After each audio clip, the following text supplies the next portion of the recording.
I want to open by saying that I'm well aware of all of the recent developments surrounding Stop Killing Games, such as the fact that it managed to reach its goal when it comes to signatures for this petition.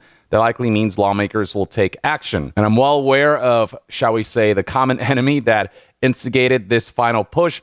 I'm still gathering information. I'll talk about it in a future video.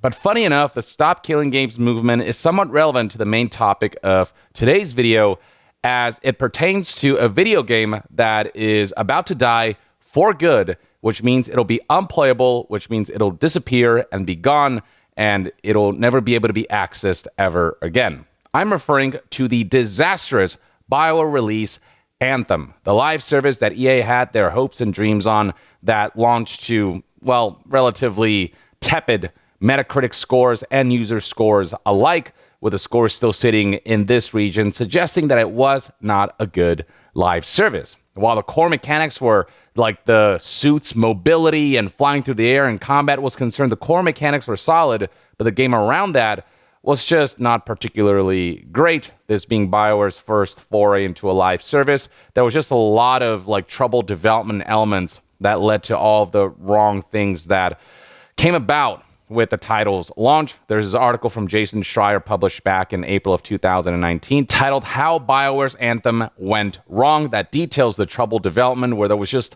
not a strong vision, where pre-production went on for far too long, where they showed that fake demo at E3, and essentially this project just failed to coalesce until the last year and a half.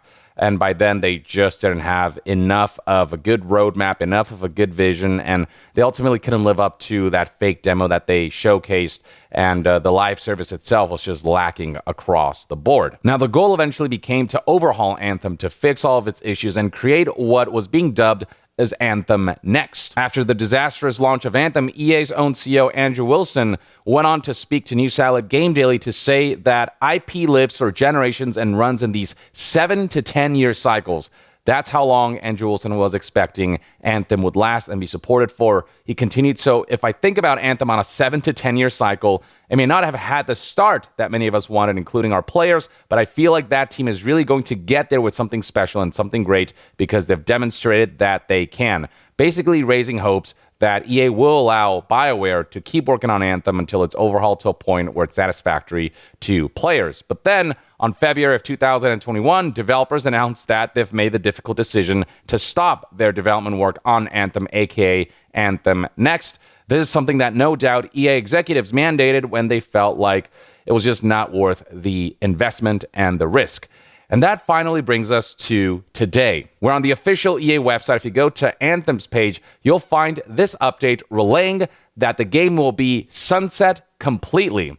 Keep in mind that while Anthem as a live service did die, the servers were still online, which meant that players could still access the game in the current state. It was not getting any new updates or content, but the game was still playable. That will no longer be the case early next year. Here's how the update reads. Hi everyone, we have an important update to share regarding Anthem. After careful consideration, we'll be sunsetting Anthem on January 12th, 2026. This means that the game will still be playable online for the next 180 plus days.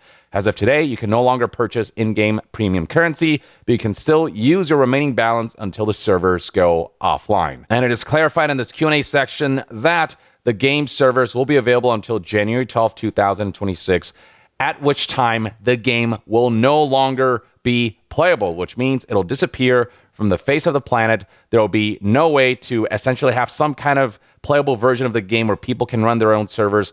And that's where I think the Stop Killing Games aspect of things comes into play, because the goal of that initiative is not to have developers support a game in perpetuity, because that's just not possible when, especially in situations where live services go awry, or, even the longest running games eventually sunset. But what that initiative is intending to do is make sure that games just don't disappear forever, that they're preserved in some way, and that developers put measures in place so that players, through their own terms, can continue on playing an experience like Anthem, even if it's just in single-player mode or with the ability to give players the chance to kind of host their own servers and host their own online sessions and whatnot, Just find a way to make it so that the game doesn't just disappear forever, which is what is about to happen to Anthem. Now, another question asks, why can't I play Anthem in offline mode? And the response here reads, Anthem was designed to be an online-only title, so once the servers go offline, the game will no longer be playable. But the thing is, Anthem does have like a campaign that can theoretically be played as a single-player experience. So if EA had any semblance of care for game preservation, they would find a way to ensure that Anthem can be played offline, even if that won't be the ideal experience of the game, at least giving players the ability to access the product that they bought. I think that's the whole idea of game preservation and the whole idea of not taking purchases away from players. That's what Stop Killing Games is all about. But they're just saying that this game will disappear from your library and your purchase will be worth nothing. Because at the end of the day, when it comes to digital products, digital games, and especially online games, you own absolutely nothing. And you can see in the response to this question right here that this game will disappear from the face of the planet. The question asks, can I still install Anthem if I had previously purchased the game?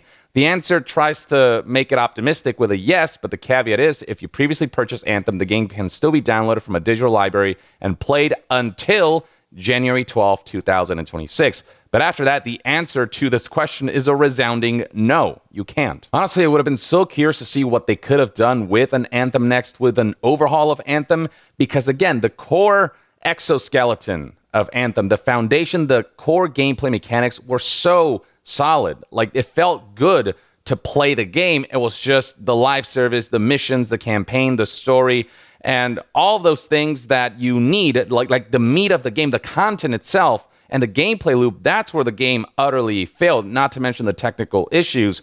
And so an Anthem Next, leveraging the really solid gameplay mechanics, I think could have been interesting, but EA decided that this game has no chance to make a comeback, or it's too risky to invest in this game in the hopes that it has a chance to make a comeback. And then you add on top of that Bioware's other recent failures, like Mass Effect Andromeda, which came out before Anthem. That was a disastrous launch full of technical issues. It got mocked to hell and back, especially with facial animations having been woefully incomplete.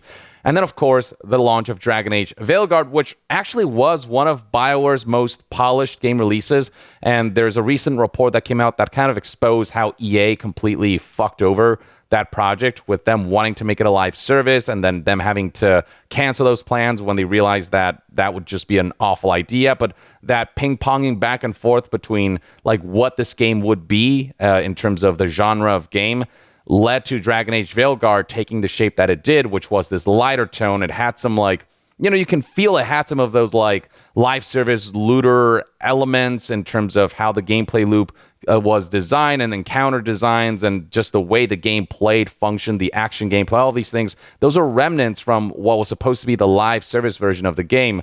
Bioware just wasn't given enough time to start from scratch. It had to use what was already there and then try to make a single-player game out of what was initially this multiplayer online live service game. So Dragon Age: The Veilguard, still, the fact that it managed to launch as a functional, polished product is a miracle within itself, but EA's interference shows throughout the whole project and how it just didn't quite feel like the Dragon Age people liked. And so now BioWare is developing the new Mass Effect game, but along the way, EA has been cleaning house. There have been a lot of layoffs at BioWare, and so that team, that development studio, is just a shadow of what it once used to be, with just the fact that so many employees have been laid off, so many veterans have left the studio, and while there are a handful of veterans still like at the helm of this new Mass Effect project, and people are keeping their fingers crossed that maybe the smaller team can output something with more agility and whatever, there's still a lot of concerns surrounding the future of BioWare, and if this new Mass Effect game fails, then that's it. Like, BioWare is done. They're already treading on mighty thin ice, and frankly, the very fate of this new Mass Effect game, I feel, is not 100% certain. I feel like there is a possibility of that game just getting canceled and EA deciding, if like financial prospects in other areas don't look up or don't look good, there's a possibility where EA is like, we got to start making cuts, and BioWare just hasn't been contributing financially. It just hasn't had a financially successful product in the past couple of releases. So BioWare, I think, is like a prime target for that kind of slashing and cost cutting. Though I hope it doesn't come to that and they get to ship Mass Effect, and hopefully that can show us that there is some hint of the old BioWare in there. But people are just not holding their breath or keeping their hopes up when you see just flop after flop after flop. And with Anthem in particular, I mean, that was an especially egregious saga with Bioware, with the way they marketed the game, all the fake stuff that they showed. People just felt really tricked and really bummed out because, again, the potential is so apparent, but the execution was so lackluster. And so, yeah, the servers have been up for a while. Frankly, I'm surprised that it took this long for the servers to go down. With the game having launched back in 2019, that means the servers have been up, will have been up for about 5 years before their sunsetting. And yeah, I mean, servers, they cost money to maintain those servers. And with no plans to, develop the game further, to overhaul the game, to make Anthem next, I'm honestly surprised that the servers managed to stay up for that long. It was no surprise to me that this announcement eventually came. This was bound to happen sooner or later, but the damn shame of it all is that with the way digital products work, and especially online games work, this game, even if it is not, the most brilliant piece of game release in history, I think game preservation is extremely important, and there are no efforts being made on that front. Which is why Stop Killing Games has gained so much traction, because people agree with the sentiment that there has to be some allowance for means to ensure that the game still exists on some level and people can carry it forward with their own means, because ultimately they did purchase a product, and the fact that companies get to decide whether they get to keep it or not, and whether they gain access to it or not, or whether the game is a functional product or not, is just kind of ridiculous. And that's what's about to happen to Anthem and many other failed live services moving forward. But yeah, here we have an unceremonious end to an extremely troubled saga, and a black sheep and a truly dark spot in BioWare's kind of tapestry of game releases. It's a shame what happened here. It's a shame that so much potential got utterly ruined by just leadership mismanagement, both within BioWare and EA. And it's no surprise that this is the end result of this troubled project. Well, at the very least, that's one man's take. Let me know in the comments below what your thoughts and opinions are on the shutdown of Anthem servers, the complete eradication of this game on the part of EA, and to be further updated on all things gaming news, reviews, and discussions, stay tuned right here on Young Yeah. I'll see you guys next time. Young out.